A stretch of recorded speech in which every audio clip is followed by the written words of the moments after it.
झारखंड के पलामू जिले की रहने वाली नलिनी चौधरी 7 वर्ष आगे और अनभिज्ञता के कारण पश्चिम मेदिनीपुर के कलाईकुंडा स्थित एयरफोर्स के हाई सिक्योरिटी जोन में घुस गई थी और इसकी सजा के रूप में उसे 7 साल बिना अपराध के जेल के सलाखों के पीछे काटनी पड़ी। गिरफ्तार होने के 1 वर्ष बाद मेदिनीपुर जिला अदालत ने उसे जमानत पर रिहा कर दिया था, लेकिन गिरफ्तारी के समय उसके कागजात में उसके राज्य का पता झारखंड के बदले उत्तर प्रदेश लिखा था। बस इसी मामूली गलती के चलते उसे और 6 साल बिना किसी अपराध की जेल में सलाखों के पीछे काटने पड़े।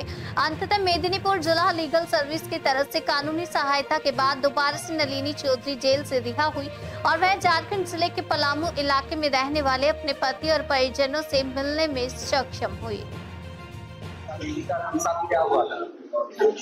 मेरा बीवी के डिस्टर्ब होने के कारण हमको इतना दिन झेलना पड़ा। 2017 में हमने उसको थाना में एंट्री दिए। एंट्री देने के बाद 2-4 दिन पहले हमको थाना से प्रवेश गया व्हाट्सएप द्वारा, फोटो द्वारा कि पहचानिए मेरा पत्नी आया नहीं है। व्हाट्सएप पे बताओ फोटो गया कि पहचानिए उसको, आपका पत्नी आया नहीं है।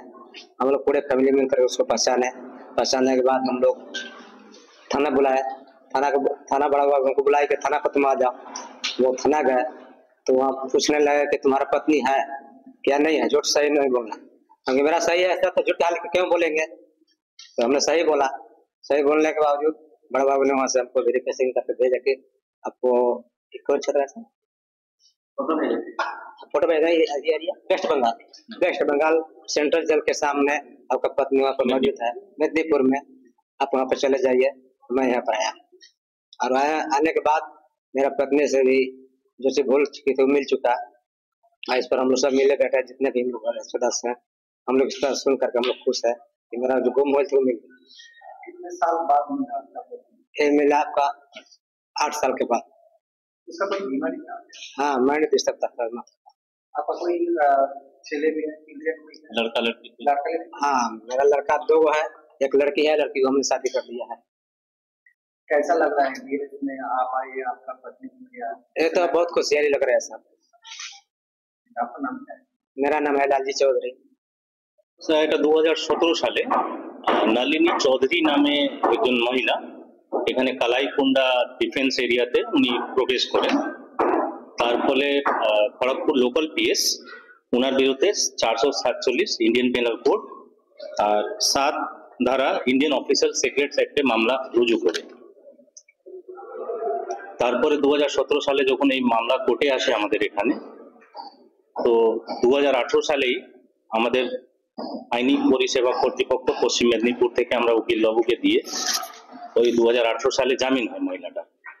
কিন্তু মামলা করার সময় মহিলাটার যে ঠিকানা ছিল ওখানে উত্তরপ্রদেশ মেনশন ছিল, ফলে আর বেল বন্ড ফার্নিশ করতে পারছিলাম না আমরা। গত 7 বছর ধরে আমাদের তো অফিস তরফ থেকে সমস্ত স্টাফ প্রিভিয়াস যারা সচিব ছিলেন চেষ্টা করতেন এবং জেলের কর্তৃপক্ষ থেকেও কারেকশন হোম থেকেও চেষ্টা হতো, কিন্তু সমস্ত করেসপন্ডেন্স যেটা আছে চিঠিপত্র উত্তরপ্রদেশ ঠিকানাতে যেত, ফলে ওখান থেকে আমরা কোনো রিপ্লাই পেতাম না। তো আমরা বেল বন্ড ফার্নিশ করতে পারিনি। আমি এই অফিসে 2 মাস আগে সচিব হিসাবে জয়েন করেছি। নভেম্বর মাসে 5 তারিখে নলিনী চৌধুরীর সাথে লকআপে দেখা করি প্রোডাকশনের ডেটে। তো দেখা করার পরে ওনার সাথে 10 মিনিট কথা বললাম। 10 মিনিট কথা বলার পরে নিজের নাম, নিজের স্বামীর নাম এখানে বসে আছেন লালজি চৌধুরী, উনি কোন গ্রামে থাকেন, কোন পোস্ট অফিস, কোন থানাতে ওনার বাড়ি, সবকিছুই আমাকে বললেন। তো সঙ্গে সঙ্গে আমি ওই ওনাকে অ্যাড্রেস গুলো আমি গুগলে ভেরিফাই করে দেখতে পারি যে এটা ঝাড়খণ্ডের অ্যাড্রেস পড়ছে, উত্তরপ্রদেশে নয়। সঙ্গে সঙ্গে আমি আমাদের কারেকশন হোমে ওয়েলফেয়ার অফিসার অনিরুদ্ধ ঘোষ মহাশয়কে ফোন করি, বললাম যে একটু মনে হয় কোথাও ভুল হচ্ছে, এটা উত্তরপ্রদেশ হবে না, আমরা চেষ্টা করি একটু ঝাড়খণ্ডে এই অ্যাড্রেসটাকে বার করতে। তো আমি পালামু জেলা ডিস্ট্রিক্ট লিগাল সার্ভিস অথরিটি সেক্রেটারির সাথে যোগাযোগ করি নিজে।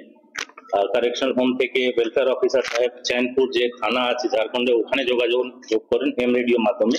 তো আমরা 2 দিক থেকে খবর পেয়ে জানতে পারি, ওনাদের ছবিগুলো আমাদের কাছে আসে যে ওনাদের অ্যাড্রেসটা चैनपुर থানার আন্ডারে ঝাড়খণ্ডে পালামু জেলাতে পড়ছে।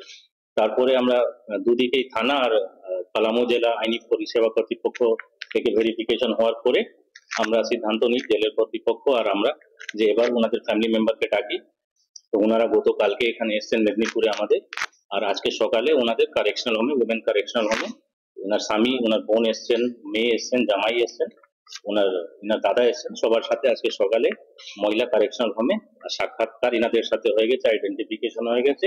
আর আমাদের অফিসের যারা আইনি পরিষেবা কর্তৃপক্ষ থেকে যিনি উকিল বাবু রয়েছেন ওনার মাধ্যমে আজকে পিটিশন করে আমরা দুজন জামিন দাতা রয়েছেন, রেজিস্টার্ড ল ক্লার্ক, 2000 টাকা করে দুটো সিউরিটি ছিল জামিনের কন্ডিশন, ওটাকে আজকে আমরা জমা দিয়ে দিয়েছি। কিছুক্ষণের মধ্যে হয়তো আশা করছি নলিনী চৌধুরী আজকে এখান থেকে বেরিয়ে যাবে।